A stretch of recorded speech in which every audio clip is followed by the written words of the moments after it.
Okay, this year sponsored the Ili Nishmas Harav Pinchas ben Reb Avraham Moshe. Okay.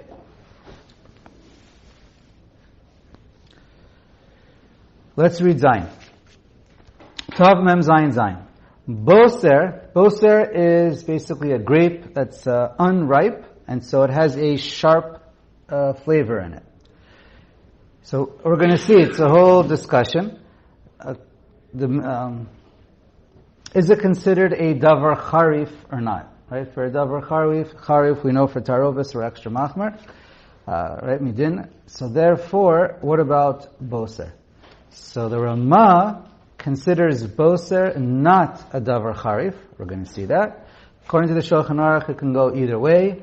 In Yeridea, the poskim say that a boser will fruit that's sharp, it's like pickles, olives, and they assume boser is included. We generally hold boser is a davar charif.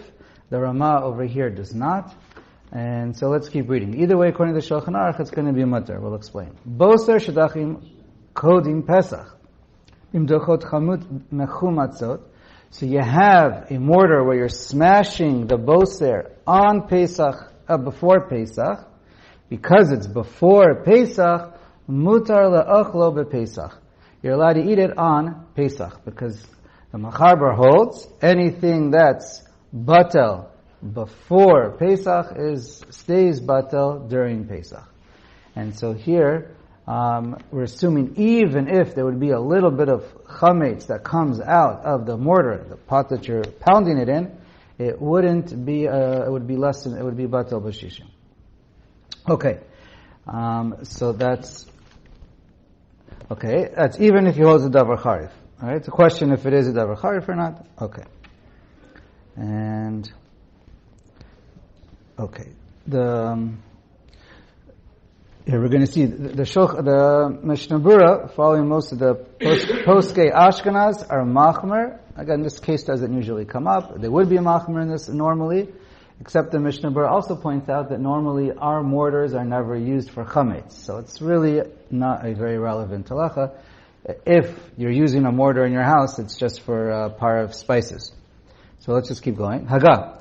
Mishum de'eno maflit betzonein. Because it's cold, and therefore there's not much coming out to make it aser, and therefore it would be... So again, according to the Ramah, it's saying it's not even a davar charif, and really there's nothing coming out. And even if it was done on Pesach, it wouldn't be a problem because your kli is clean.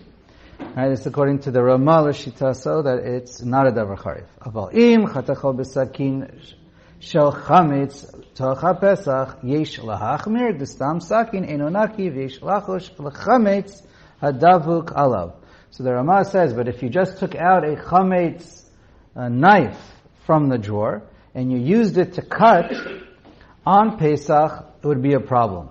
Not because it's a davar charif, because the knives, standard knives, always are dirty, and mistam there's chametz on there. Mishnah Berurah points out, why do you need that? Dochta de sakin is only a problem if it's a davar charif.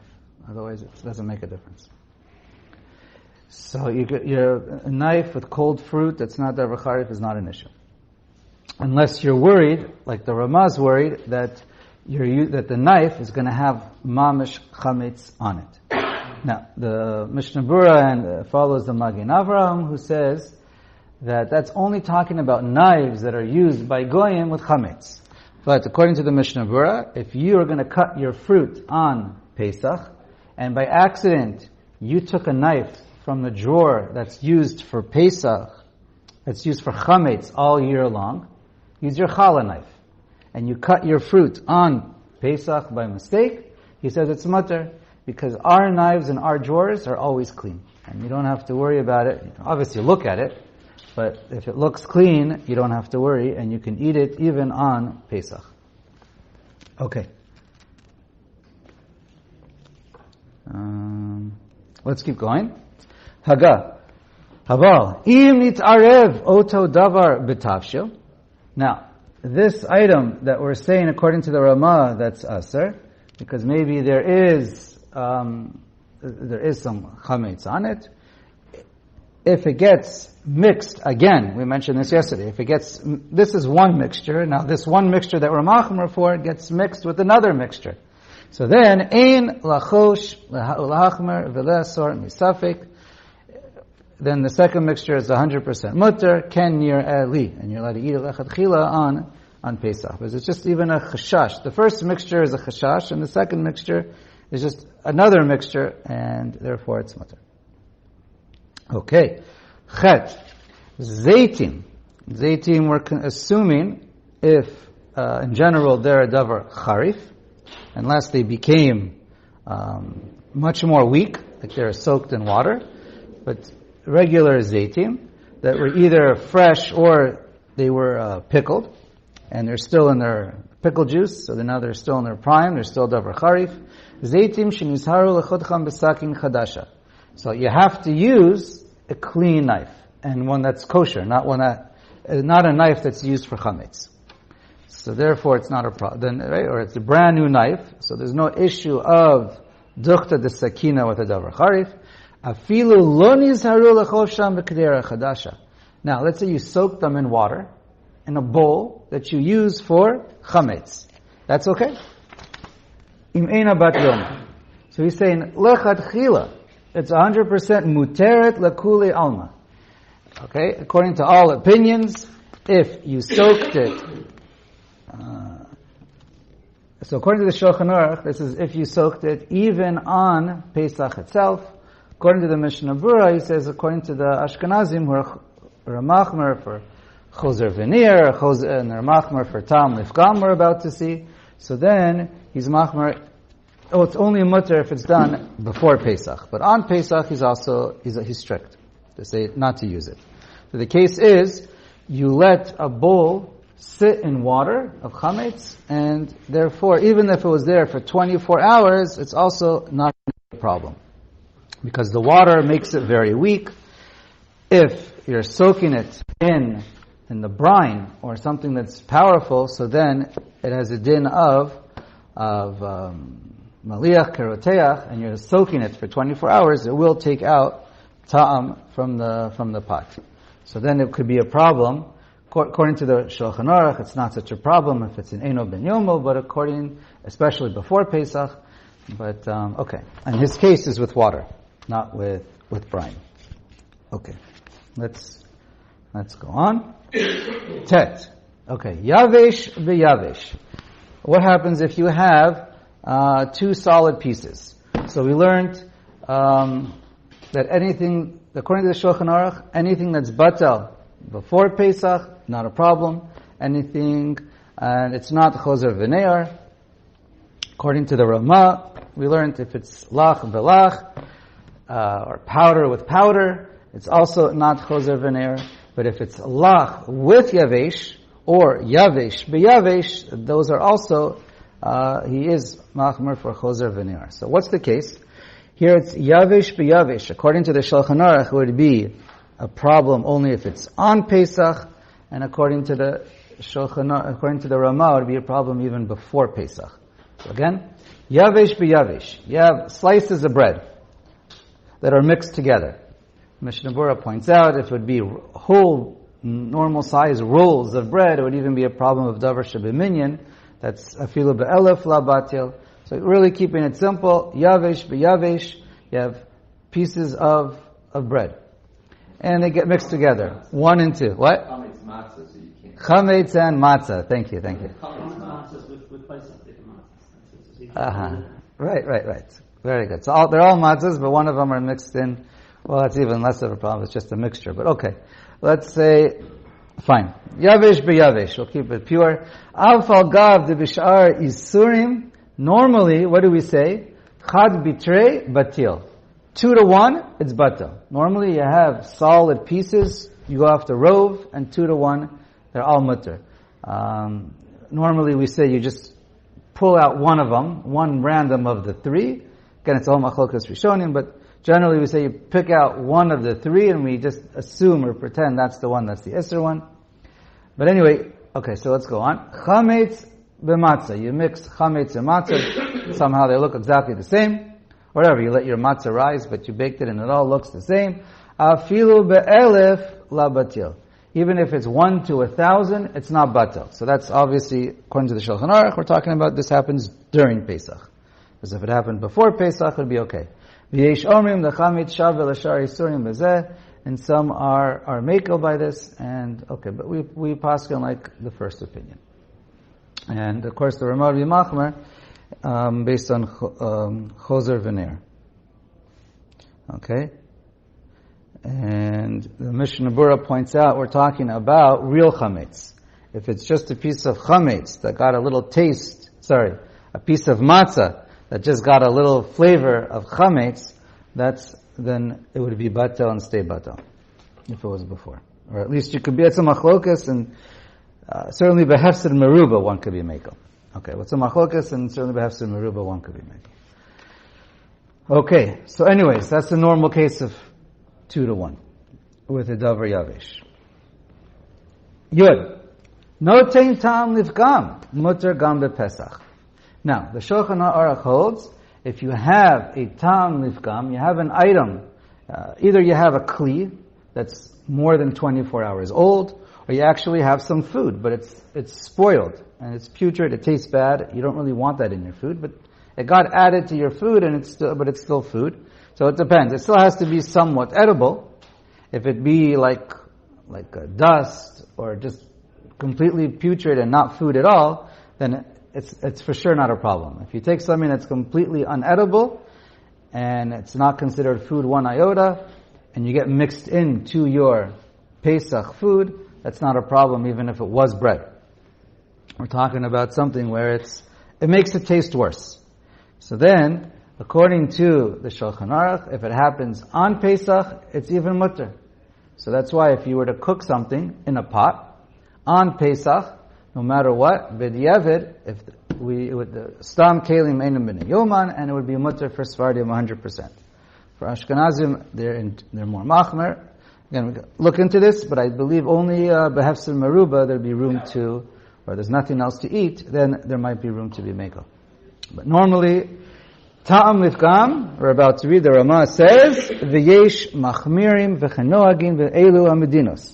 The Ramah holds that anything that has a ta'am lifgam, again, it still has to be somewhat considered food and not completely like dust. That's what Mishnah Berurah points out. So then, if it's ta'am lifgam, and is done on Pesach, then it's aser b'achila ubehana. The Orach Shulchan points out, but if it would be done before Pesach, it'd be okay. And he is mekel for a poor person, has nothing else to eat, and presumably hefsid meruba as well. Okay. Which I believe is the general assumption by most Ashkenazim, that the minhag is lahachmer, right? We don't, that afilu mashu v'notein tam lifgam aser, even if it's just a mashu of ingredients that gets added and it's notein tam lifgam, it's the wrong flavor, it makes the flavor of the food worse, it's still aser. Mishnah Berurah says, but really if there is no known minhag, one could be mekel. And if you're machmer, tavo alav bracha. Okay, so sheilat chacham. Okay, and if it was done ta'am lifgam, so the Mishnah Berurah points out, you could get hana'ah from it. In other words, you sell the item and you're allowed to get benefit, or whatever the benefit is. And on Yom Tov Acharon, he's also mekel on this ta'am lifgam. Okay. Yud Aleph. Bein chametz shenitarev kodem Pesach ve'avar alav Pesach. Basically, this is what happens after Pesach with any ta'arovet. You have any food that you have, and mixed in to the food gets chametz. So obviously, you can't eat it, you can't own it on Pesach. But let's say it happened to be, it shows up, you find out about it after Pesach, and you owned it. It was owned by a Jew. So, it doesn't matter if it's chametz that got mixed before Pesach, and now and now it's already Pesach. Bein shnit areh Pesach, ve'avar lo kol Pesach, or it became mixed during Pesach. Right, but all both these cases was aser to own it. Bein she'avar Pesach ala chametz shnit areh la'achar Pesach, or you had kosher food and it became kosher food for Pesach, and then chametz gets mixed in after Pesach. The chametz ingredients, which was aser, got into your meat stew or something a little bit. So the halacha for after Pesach is simple. You just go by batel b'shishim, and if it's yavesh b'yavesh, it's chad b'trei.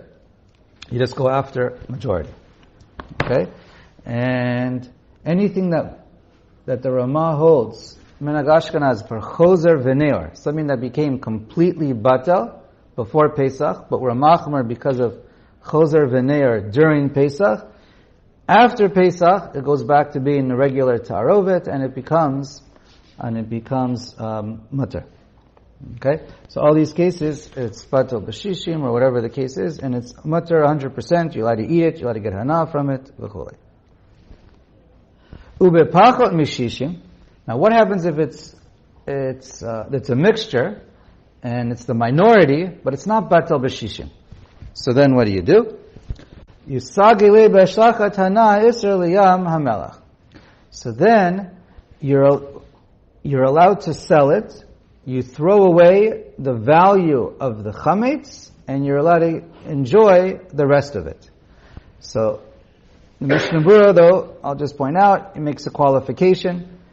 After Pesach, and you want to just sell and throw away the value of what became Isser, and the rest of the food you want to eat. So he says, you could only eat it if this type of mixture became Asr after Pesach. But if it was already mamash Asr to own and Asr to eat during Pesach you had it, then he says, you can never eat it, you could only get Hana'ah from the kosher part.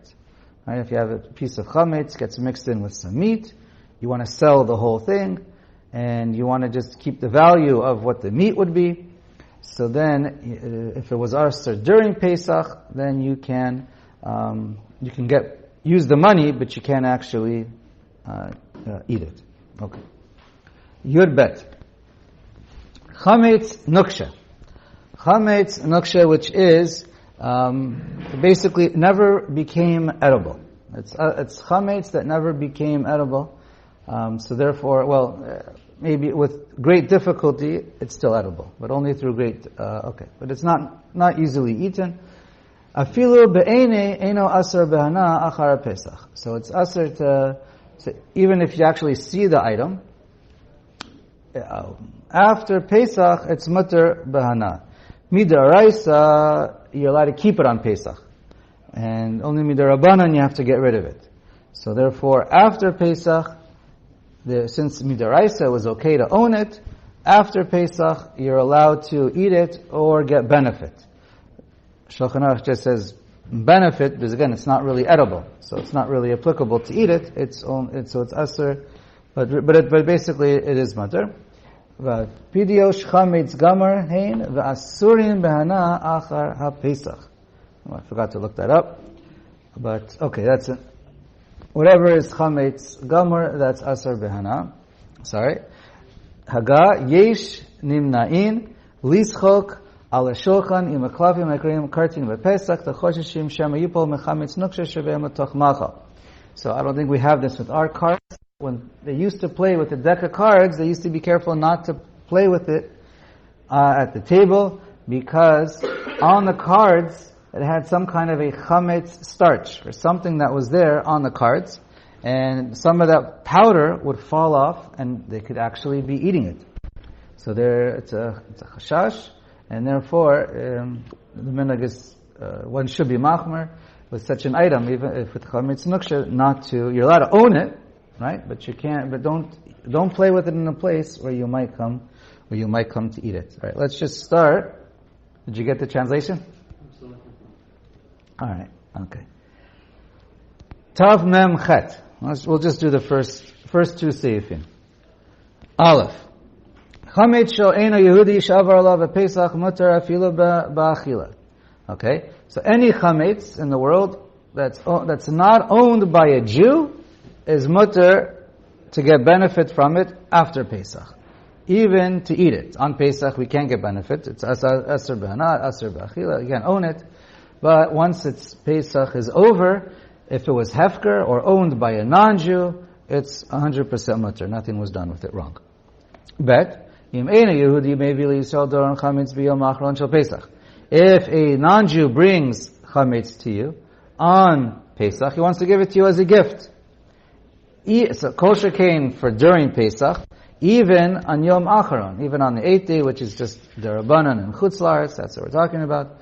So still, it's aser to have Pesach even on, Chametz even on the 8th day, so therefore, lo yekableno Yisrael. The Jew cannot take it from him. V'gam lo yehei nikar mitoch ma'asav shechafetz bo. You can't make it obvious that you want it. You can't tell him, oh wow, thanks. Here, I can't take it, it's Pesach, but just leave it in my house, or put it on my courtyard, put it on my house. Because, first of all, your chatzir is kona it if you want it, and you're basically telling him you want it and it's in your property, not allowed. You have to just tell him you can't take v'tov sheyomar she'eno rotze sheyikne lo reshuto.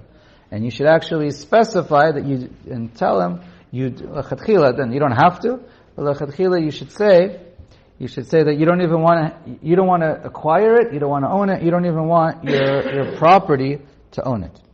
But if he puts it there in your property, then you don't have to say anything. It's better to. And if he does it anyway, regardless, it's not yours. You said it's not yours, or you had a mind it's not yours, and it's 100% mutter to enjoy it after Pesach. All right, I think we stop. Okay.